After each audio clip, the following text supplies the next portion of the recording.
우리 이제 마태복음을 쭉 보고 있는데요. 이제 오늘 읽은 본문은 3장 후반부죠. 먼저 마태복음에서 어떤 이야기들이 쭉 펼쳐졌었는지 간단하게 한번 훑고 오늘 본문을 좀 자세히 살펴보겠습니다. 먼저 1장 첫 장면에서 뭐가 나왔죠? 마태복음은? 족보가 나왔죠. 그러니까 마태복음은 신약 성경의 첫 번째 책이기도 하고 복음서의 첫 번째 책이기도 합니다. 그 시작이 이제 족보였습니다. 누구의 족보였죠? 예수님의 족보였습니다. 그러니까 이 당시에는 주로 이런 족보를 통해서 자신의 권위와 능력을 증명했습니다. 우리는 이제 어떤 일을 해내느냐, 어떤 시험을 몇 점으로 통과했느냐 이런 거 가지고 그 사람의 능력을 판단하잖아요. 근데 옛날 고대 사회에는 누구 아들이고 누구 손자고 조상 중에 누가 있다 하면은 위대한 사람, 신분제 사회잖아요. 이제 그렇기 때문에 이 하나님께서 약속하신 이스라엘의 왕이 오셨다 하는 것을 이 족보를 통해서 보여주는 겁니다. 당시 로마 황제라든지 총독들을 소개할 때도 이런 방식을 썼거든요. 조상 중에 누가 있는데 어떤 업적을 이루었고 막 이런 것들을 소개하면서, 자, 이렇게 예수님의 족보를 통해 하나님 나라의 왕이신 그리스도가 소개됩니다. 그런데 독특하게도 그 족보 안에는 악한 왕들이 막 들어있고, 당시에는 이해할 수 없는 여자들이 막 들어있고 이방인들이 들어있고 막 이랬었죠. 그리고 나서 이제 1장 18절부터 25절에 보면 예수님의 탄생 이야기가 펼쳐집니다. 동정녀 마리아에게서 나신 이 아기, 임마누엘이라 불린다 했죠. 그러니까 이 왕으로 오신 분이 그리스도다, 하나님 나라의 왕이시고 또 하나님이시다 하는 것을 이 장면을 통해 보여주십니다. 그리고 나서 2장 1절부터 12절까지 누가 찾아오죠? 동방박사가 예수님을 찾아와서 경배합니다. 그러니까 구약에 예언된 그 왕이 오신다, 하나님께서 보내시는 그리스도가 오신다, 하나님 나라를 회복시킬 구원자가 오신다 하는 것을 이 마태복음이 계속 보여주는 건데, 구약의 예언 중에 제일 중요한 게 그때에 하나님께서 왕을 보내셔서 하나님 나라를 회복시키시게 되면은 이방에서 보물을 들고 찾아와서 경배하며 높이게 될 것이다 라고 했는데, 그 장면이 아기 예수를 통해서 성취되면서 이 작은 아기가 바로 하나님께서 보내시는 그분이구나 하는 것을 보여주는 거죠. 그리고 나서 2장 후반부에서는 예수님께서 어디로 피신 갔다가 돌아오시죠? 애굽으로, 이집트로 피난 갔다가 돌아오시죠. 이거는 이제 예수님을 모세처럼 이제 보여주는 거예요. 마태복음의 구조를 보면은 예수님의 5가지 설교를 중심으로 구성이 되어 있거든요. 이제 구약 성경의 첫 책 모세가 기록한 율법이 5권이에요. 창세기, 출애굽, 레위기, 민수기, 신명기. 그러니까 이거를 예수님께서 새롭게 이제 하시면서 이제 완성된 참 모세로서 이스라엘의 참 출애굽을 이루시는 분으로 이제 소개하고 있는 겁니다. 그 다음에 나오는 장면이 우리가 이제 오늘 읽은 이제 3장인데, 3장 전반부에서는 누가 등장하죠? 예수님을 소개하는 세례 요한이 등장합니다. 그게 이제 3장 1절부터 12절까지 내용이었어요. 이 세례 요한이 등장했던 시기는 약 400년 정도 이제 암흑기라고 불립니다. 그러니까 하나님의 말씀이 선포되지 않고 선지자들이 나타나지 않고 하나님께서 베풀어 주시는 놀라운 기적이 일어나지 않는 시기가 400년 동안 이어졌어요.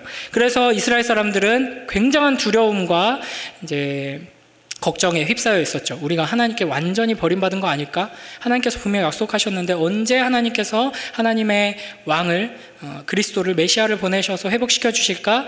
이런 기대와 절망과 두려움 가운데 있었는데, 세례 요한이 딱 나타나서 광야에서 이상한 이제 막 털옷을 입고 막 메뚜기를 먹으면서 막 선포하는데, 그 모습은 누가 봐도 구약의 선지자와 같은 모습으로 이제 막 무시무시하게 회개를 이제 선포하고 하나님 나라가 왔다 막 이렇게 외치는 거예요. 그걸 보고 드디어 400년의 침묵을 깨고 하나님께서 우리에게 말씀하기 시작하셨다라고 하면서 사람들이 막 몰리기 시작합니다. 그래서 하나님 나라가 왔다, 그러니까 너네 지금 정신 차리고 회개해야 된다, 세례를 받으라. 그러니까 막 남녀노소 막 이제 가난한 자부터 높은 자들 이제 모두가 몰려가지고 세례 요한 앞에서 세례를 받기 시작한 것이죠. 그런데 그 세례 요한이 자기가 그저 오실 그분을 준비하고 소개하는 역할일 뿐이다라고 이야기합니다. 그러면서 이제 3장 11절 12절에서 이렇게 내 뒤에 오시는 이를 소개하죠. 우리 한번 크게 읽어볼까요? 시작. 나는 너희로 회개하게 하기 위하여 물로 세례를 베풀거니와 내 뒤에 오시는 이는 나보다 능력이 많으시니 나는 그의 신을 들기도 감당하지 못하겠노라. 그는 성령과 불로 너희에게 세례를 베푸실 것이요 손에 키를 들고 자기의 타작마당을 정하게 하사 알곡은 모아 곳간에 들이고 쭉정이는 꺼지지 않는 불에 태우시리라. 아멘. 그러니까 사람들이 보기에는 400년 동안 선지자가 나타나지 않고 하나님의 역사가 일어나지 않았는데 드디어 누가 봐도 선지자다, 하나님이 보내신 분이다, 그리고 외치는 메시지가 사람들의 심장을 막 울리고 사람들로 하여금 눈물을 흘리며 하나님 앞에 엎드려 회개하게 만드는 사람이 나타났어요. 그랬는데 그 사람이 내가 중요한 게 아니라 나는 그저 내 뒤에 오실 분을 소개하러 온 자다 라고 하면서 뭐라고 표현하냐면 나는 그분의 신발조차 들지 못한다. 그러니까 신발은 종들, 노예들 중에서도 이방인 노예, 가장 낮은 노예들이 하는 일이거든요. 그러니까 그분과 나를 비교하자면 나는 그분의 가장 낮은 노예 역할도 감당하지 못할 만큼 그분은 크고 위대하시다라고 이야기하는 겁니다. 그러니까 사람들이 어떻게 했을까요? 엄청나게 기대했겠죠. 이 당시 유대인들이 기다리던 메시아, 하나님께서 보내주시는 이스라엘의 왕은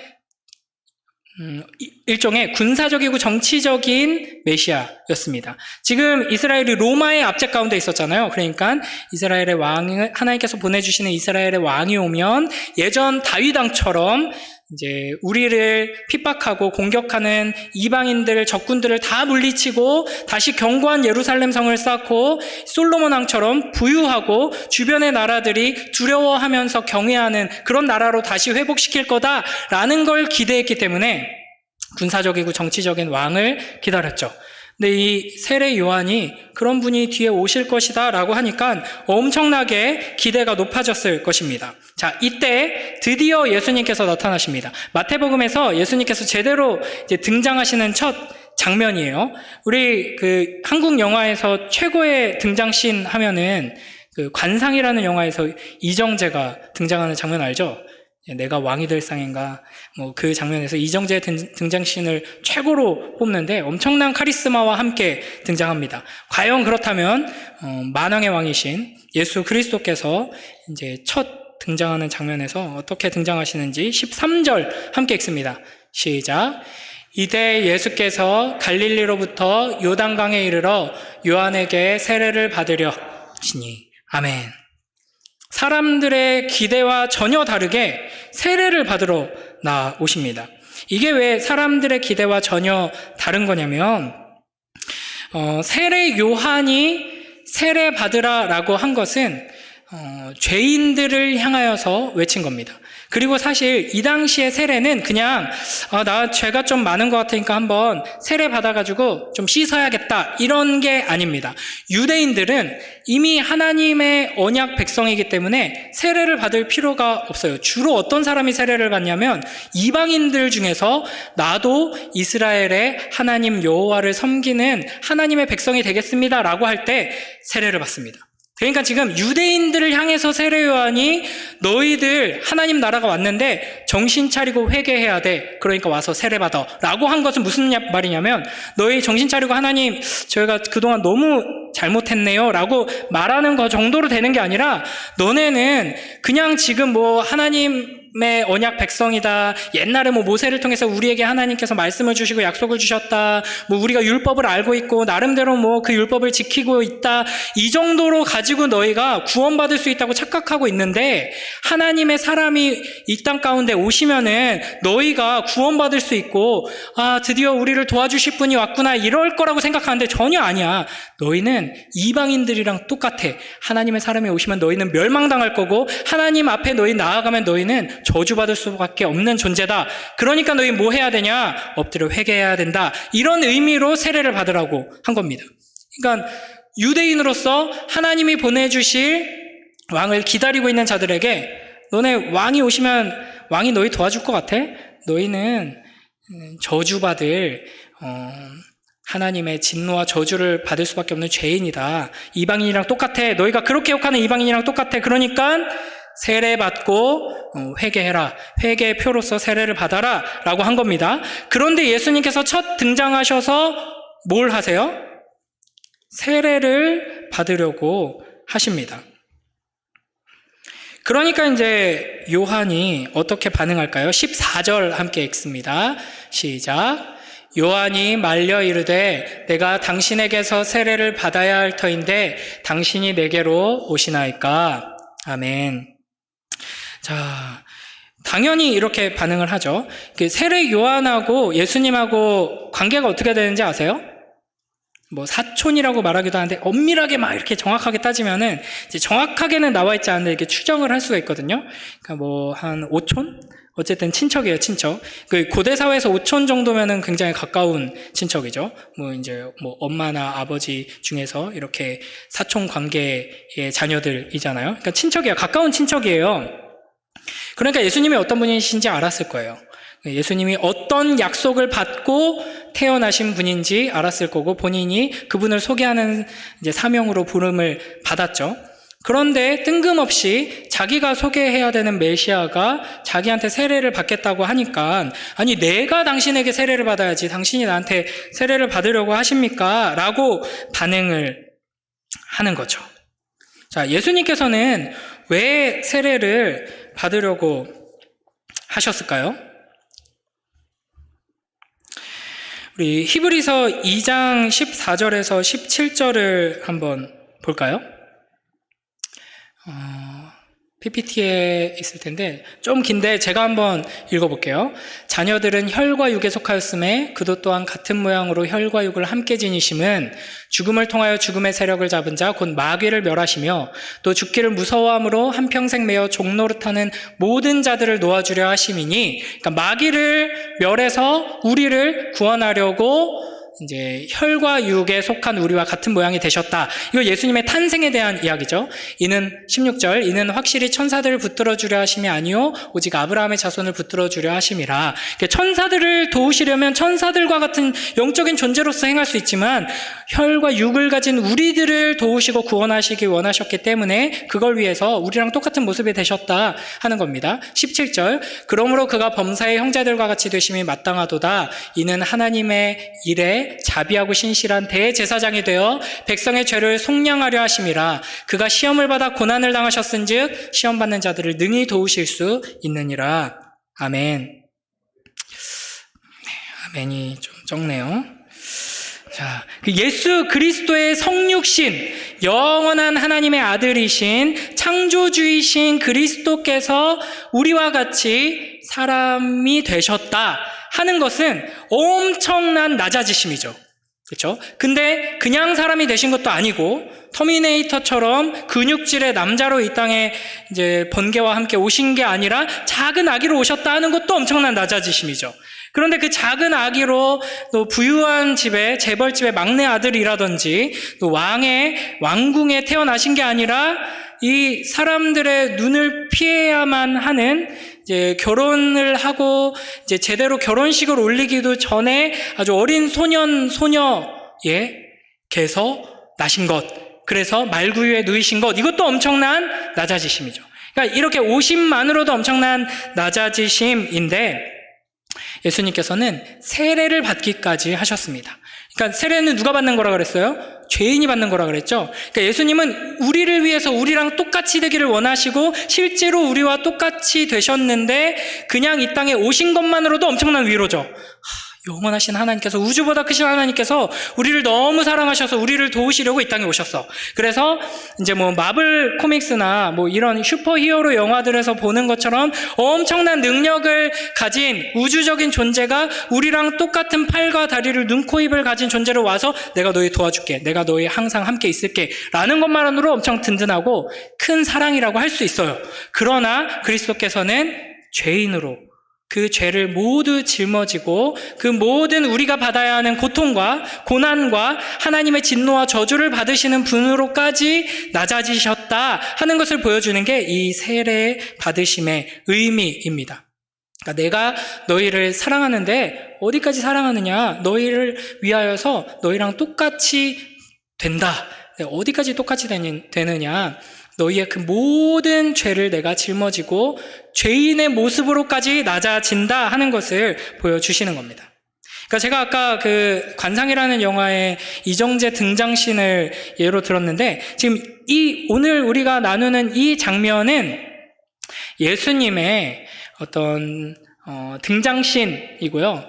일종의 대관식이라고 할 수 있습니다. 그러니까 마태복음에서 예수님을 계속 약속된 그 왕, 그리스도, 이스라엘의 왕으로 소개하잖아요. 그 왕이 이제 등장하셔서 딱 왕관을 쓰면서 대관식을 하시는 건데, 이 왕이 앞으로 어떻게 통치하고 다스리고 이 왕의 임무를 행할 것이냐, 막 칼을 하사받고 막 엄청난 군대가 막 뒤에서 연주를 하면서 이게 나의 힘이고 능력이고 내 계획이다라고 보여주는 것이 아니라 죄인이 받아야 하는 세례를 받으면서 이제 자신의 대관식을 행하고 있다 하는 것이죠.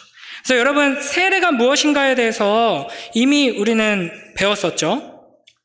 세례는 본래 물 속에 들어갔다가 나오는 방식으로 행해졌죠. 이 당시에는 이제 역사 속에서 이제 복음이 전파되면서 물을 충분히 이제 마련할 수 없는 지역들이 많이 있었기 때문에 물을 뿌리는 것으로 이제 우리는 지키고 있죠. 지금은 특히 이제 장로교는 그렇게 지키고, 침례교는 지금도 예배당 앞에 이제 수조가 있어요. 그래서 거기서 이제 침례를 행하는데, 어쨌든 이제 이 세례가 가진 의미는 더러운 우리의 죄를 성령께서, 하나님께서 씻어주신다. 그리고 하나님의 진노와 저주 앞에서 죽어 마땅한 우리가 죽어야 하는데 살려주셨다. 그 은혜로, 주님의 능력으로. 그래서 세례받을 때, 이제 침례받을 때 우리는 이제 뿌리니까 그 씻음받는 의미를 가장 강조하지만, 침례교에서 침례받을 때는 자기가 일어나면 안 돼요. 침례를 베풀어 주시는 분이 일으켜 세워줘야 되거든요. 그래서 이제 침례교에서 침례 받으려면 좀 이제 다이어트가 필요하거나, 침례교 목사님이 되기 위해서는 근력이 좀 필요하겠죠. 이제 그런 의미라는 것을 생각했을 때, 하나님의 아들이신 예수 그리스도께서 침례를 받으셨다, 세례를 받으셨다 하는 것은 굉장히 놀라운 일이죠. 그래서 15절에서 보면은 이렇게 말씀하십니다. 우리 오늘 보면 15절 말씀 함께 읽어보겠습니다. 시작. 예수께서 대답하여 이르시되 이제 허락하라. 우리가 이와 같이 하여 모든 의를 이루는 것이 합당하니라 하시니 이에 요한이 허락하는지라. 아멘. 왜 세례를 받으십니까? 라고 할 때 모든 의를 이루려 함이라 라고 말씀하십니다.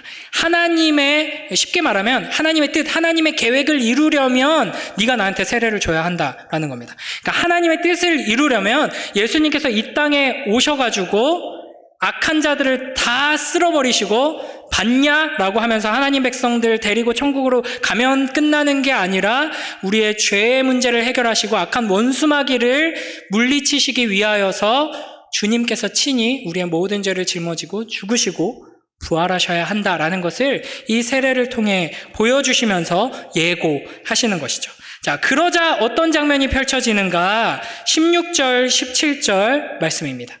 우리 함께 있습니다. 시작. 예수께서 세례를 받으시고 곧 물에서 올라오실새 하늘이 열리고 하나님의 성령이 비둘기같이 내려 자기 위에 임하심을 보시더니 하늘로부터 소리가 있어 말씀하시되 이는 내 사랑하는 아들이요 내 기뻐하는 자라 하시니라. 아멘. 자, 예수님께서 세례 받으시자 이제 세례를 받으시고 물에서 올라오시니까 어떤 일이 벌어지죠? 하늘이 열립니다. 그리고 하나님의 성령이 비둘기같이 내려오십니다. 이제야 이 왕의 대관식다운 모습이 펼쳐지죠. 그리고 하늘로부터 소리가 있습니다. 이는 내 사랑하는 아들이요 내 기뻐하는 자라. 이 멘트들이, 이 장면들이 뭘 의미하는지 세세하게 설명하고 싶은 간절한 소원이 제 안에서 너무나도 가득하지만 이제 생략하겠습니다. 하나님께서 이러면서 조금 얘기하긴 할 거예요. 하나님께서 시편을 통해 예언하셨던 이제 하나님 나라의 참된 왕에 대한 예언과 이사야 42장에 나오는 그 예언의 말씀들을 가지고 하나님께서 이제 선언하시는 거예요. 이 자가 바로 내가 예언한 나의 아들, 예언한 그 모든 일들을 이루어서 하나님 나라를 완성할 메시아다라는 선언을 해주신 것이고요. 그 다음에 이제 성령이 뭐같이 내리셨다고요? 비둘기같이 내리셨다. 그러니까 아까 제가 몇 년 동안 이스라엘의 암흑기라 그랬어요? 약 400년 정도 선지자도 없고 하나님의 역사도 없었어요. 성령의 임재가 없었습니다. 물론 하나님이 선택하신 특별한 몇몇 사람들에게 하나님께서 성령으로 역사하셨을 것이지만 이제 큰 의미에서 하나님의 성령의 역사를 찾아볼 수 없는 시대였는데 드디어 예수 그리스도의 세례 받음과 함께 하늘이 열립니다. 그리고 성령이 임재하십니다. 그리고 그 위에 성령이 비둘기처럼 임하시죠. 이 장면은 우리가 좀 훈련 좀 받은 친구들은 많이들 들어봤을 텐데 삼위일체 교리 배울 때 꼭 등장하는 장면이죠. 성부, 성자, 성령 하나님이 한 씬에서 동시에 등장하세요. 성자 그리스도께서는 물에 들어갔다가 나오시면서 세례받고 계시죠. 그때 하늘이 열리고 성령 하나님께서 비둘기 같이, 그러니까 비둘기로 내려오신 게 아니라 이것도 좀 설명이 필요한데 비둘기로 내려오신 건 아니에요. 그리고 사람들이 봤을 때 비둘기다, 그럼 비둘기로 내려오신 거잖아요. 그게 아니라 이제 비둘기로 표현되는 어떤 뭔 형상인지 몰라요. 실제로 그 시간대에 가서 그 장면을 봤을 때 어떻게 오셨는지는 몰라요. 알 수 없음. 그러나 마태는 성령이 임하신 그 장면을 비둘기로 표현을 했죠. 왜 비둘기로 표현했느냐가 중요하죠. 그렇죠? 뭐 다른 걸로 표현을 할 수도 있는데 그냥 새라고 할 수도 있고 신비하게 임하셨다라고도 할 수 있는데 비둘기라고 했어요. 그러니까 이게 뭐 노아의 방주 때 등장했던 비둘기라든지 구약 성경에서 나왔던 여러 가지 비둘기의 이미지를 가지고 성령 하나님께서 임재하신 건데 어쨌든 그렇게 성령 하나님께서 임재하시고 성부 하나님께서 말씀하시죠. 결국 하나님께서 약속하신 대로 메시아를 보내셔서 우리를 구원해 주시는데 그 구원은 메시아의 죽음과 부활을 통해 이루어지고 그 구원 사역은 성자의 사역일 뿐 아니라 성부, 성자, 성령 삼위 하나님의 사역이다 하는 것을 이것을 통해 보여주십니다. 그리고 이 왕의 대관식이 이와 같은 세례 요한이 외치던 광야에서 세례식을 통해서 이루어진 것은 하나님께서 우리에게 선물하시는 하나님 나라, 천국이 이 당시 유대인들이 기대하던 것과는 전혀 다른 모습으로, 어떤 면에서는 정반대의 모습으로 임하고 세워진다 하는 것을 보여주는 겁니다. 이것은 우리의 기대와도 정반대일 것입니다. 그러니까 우리가 하나님께서 우리를 돕기 위해, 구원하기 위해 우리를 위해서 왕으로 오신다라고 할 때, 오셔서 역사하신다라고 할 때 우리가 기대하는 것과 정반대의 모습이죠. 하나님 나라가 이 땅 가운데 임하게 하여 주시옵소서, 나의 삶 가운데 하나님 나라가 임하게 하여 주시옵소서라고 기도하면 우리는 주로 내 꼴 보기 싫은 나의 라이벌들을 하나님께서 꺾어주시고 이제 나는 성공하고 그는 망하고 막 이런 식으로 내 앞에 놓인 문제들이 다 해결되고 승승장구하고 하나님 잘 안 믿는 애들은 자꾸 넘어지고 실수하고 막 이런 것들을 바라죠. 세상적인 의미에서 잘 되고 성공하는 것을 생각합니다. 그래야지 하나님의 영광이 드러나고 그래야지 하나님 나라가 임하는 거 아닌가라고 생각하기가 쉽지만 하나님께서는 오히려 낮아지시는 왕을 우리에게 보여주시는 것이죠. 그러니까 하나님 나라는, 천국은 뭐 헤롯 왕국이나 예루살렘 성전이 아니라 광야에서부터 시작되고 있고 높은 권세를 가진 또 큰 힘을 가진 로마의 황제나 뭐 헤롯 왕으로부터가 아니라 죄인의 모습으로 세례를 받으시는 그리스도로부터 시작된다. 그리고 십자가에서 완성된다 하는 것을 이 세례 장면을 통해 보여주시는 것입니다. 말씀을 정리하도록 하겠습니다. 이 장면을 통해서 우리는 두 가지를 이제 생각해야 하는데요. 예수님은 누구신가? 아주 짧게 정리할 수 있습니다. 오늘 주저리주를 했던 말은 예수님은 누구신가? 왕이십니다. 어떤 왕이시죠? 군림하고 폭력으로 다스리는 왕이 아니라 우리와 같이 되셔서 우리를 대신해 죽으심으로 우리를 살리시는 왕이시다. 이걸 우리는 기억해야 합니다. 그러니까 이 예수님께서 세례 받으시는 장면 바로 앞에 세례 요한이 회개를 선포하면서 세례 주는 장면을 잘 보면은 원래 우리가 하나님께 들어야 했던 말이 무엇인지 하나님께서 세례 요한의 입을 통해 들려주시거든요. 하나님의 진노와 저주의 말입니다. 너네 어설픈 회개하고 하나님 앞에 손이 발휘되도록 싹싹 빌면은 너희 처지가 나아질 것 같아? 너희 삶에는 거룩한 열매가 하나도 없잖아. 근데 교회에 다닌다고 모태 신앙이라고 열심히 성실하게 일해서 헌금 잘하고 주일 성수 잘한다고 해서 너네가 구원받을 것 같아? 아니, 전혀. 너희에게는 소망이 없다. 너희는 저 하나님 모르는 저 무슬림들, 불교도들, 무신론자들, 신천지들 하고 똑같아. 열매가 없거든. 이러면서 우리한테 무시무시한 저주를 퍼붓는 거예요. 그러니까 우리가 하나님 앞에 받아야 할 것은 진노와 저주밖에 없었던 것이죠. 그러나 그 다음 장면에 예수 그리스도께서 그 죄인이 받아야 하는 하나님의 진노와 저주를 다 받으심을 상징하는 세례를 통해 물에 들어가셨다가 나오시면서 뭐가 열려요? 하늘이 열리고 음성이 들립니다. 뭐라고 하시죠? 이는 내 사랑하는 아들이요 내 기뻐하는 자라. 그러므로 예수 그리스도께서 우리의 왕이시다 하는 것은 우리와 같이 되셔서 우리가 받아야 할 진노와 저주를 다 받으시고 하늘을 열어 젖히셔서 우리에게 성령을 선물로 주시고 하나님의 음성을, 그 사랑의 음성을 선물로 주시는 왕이시다 하는 것을 기억해야 하는 것입니다. 그러니까 여러분이 아멘을 잘해야지 제가 빨리 끝낸다고 해놓고 아멘을 할 틈을 안 주고 있죠. 네, 여러분의 눈빛이 아멘을 하고 있는 것을 제가 보고 있습니다. 자, 마지막 결론입니다.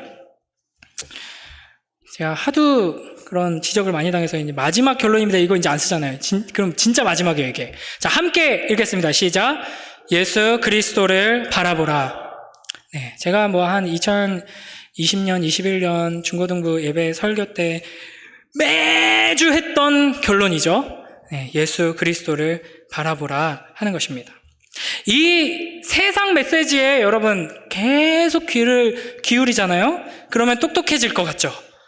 세상이 어떻게 굴러가나, 세상에 어떻게 해야지 잘 나갈 수 있나, 잘 나갈 수 있나까지 아니어도 어떻게 해야지 뒤처지지 않고 이제 망하지 않고 이제 제대로 살 수 있나, 막 세상의 여러 가지 지혜들, 메시지들 거기에 귀 기울이면 소망이 있을까요? 그리고 이제 세상의 메시지에 귀 기울이다 보면 또 이런 이야기를 해요. 너의 내면의 메시지에 귀 기울여라. 너 자신을 잘 돌아보고 네가 진정 뭘 원하는지를 잘 살펴봐라. 이렇게 하거든요. 근데 솔직하게 자기 내면을 잘 살펴보면은 솔직하기가 사실은 불가능하고요. 본인이 솔직하게 살펴보면은 나는 쓰레기구나 하는 것을 깨달을 수밖에 없는 것이 우리의 현실입니다. 우리 앞에 놓인 여러 가지 불안한 현실들, 미래들, 그리고 답답한 현실들, 큰 문제들, 의욕 없이 만드는 우리 주변의 여러 가지 환경들, 난 뭘 해먹고 살아야 하나, 나는 왜 존재하나, 내 미래는 어떻게 될까, 이런 걱정들, 세상의 메시지를 들어봤자 해결되지 않습니다. 그리고 이 세상에는 거짓된 이야기들, 헛된 이야기들, 절망의 소식들로 가득할 뿐이죠. 그렇기 때문에 여러분, 세상을 자꾸 보거나 자기 자신을 자꾸 내면을 보려고 그렇게 쓸데없는 일을 할 필요가 없이 누구를 바라보라고요? 예수 그리스도를 바라봐야 합니다. 예수 그리스도를 바라볼 때 우리는 하나님께서 우리에게 주시는 참된 메시지를 들을 수 있습니다. 만약 이제 예수 그리스도 없이 하나님을 바라보면 어떻게 될까요? 예수 그리스도 없이 하나님을 바라보면 이제 세례 요한을 통해 주시는 메시지를 우리는 듣게 되는 거죠. 저주와 심판의 메시지만 듣게 되는 것이죠. 그래서 하나님을 바라볼 때도 누굴 통해 하나님을 바라봐야 할까요? 예수 그리스도를 통해 하나님을 바라볼 때 우리가 받아야 할 진노와 저주를 예수 그리스도께서 다 받으시고 하늘을 여셔서 우리에게 성령을 주시고 예수 그리스도를 통해 들리는 하나님의 음성이 너는 내 사랑하는 아들이다, 내가 너를 기뻐한다 라는 말을 듣게 되는 겁니다. 그러니까 여러분, 예수 그리스도를 알기 위해 힘쓰셔야 돼요. 여러분이 예수 그리스도의 이 세례받으심의 의미, 예수 그리스도께서 우리를 위해 하신 일을 모른 채 하나님을 붙들고 의지하려고 해봤자 여러분이 들을 수 있는 건 심판과 저주의 메시지밖에 없습니다. 그러니까 이런 우리를 위해서 우리와 같은 죄인의 모습으로 오셔서 우리를 대신해 죽으시고 부활하신 예수 그리스도를 바라봄으로써 아무런 위로가 되지 않는 절망의 메시지들, 궁극적으로는 아무런 유익이 되지 않는 그런 거짓되고 헛된 메시지들, 우리의 영혼을 전혀 먹여 살리지 못하는 헛된 교훈들, 얄팍한 위로들, 이런 메시지들에 귀 기울이면서 하루하루 좋다 이러면서 살아가는 것이 아니라 예수 그리스도를 통해 하늘에서 들려오는 참된 영혼의 양식을 먹으며 그 음성을 따라 살아가는 복된 우리 모두가 되길 주님의 이름으로 축복합니다.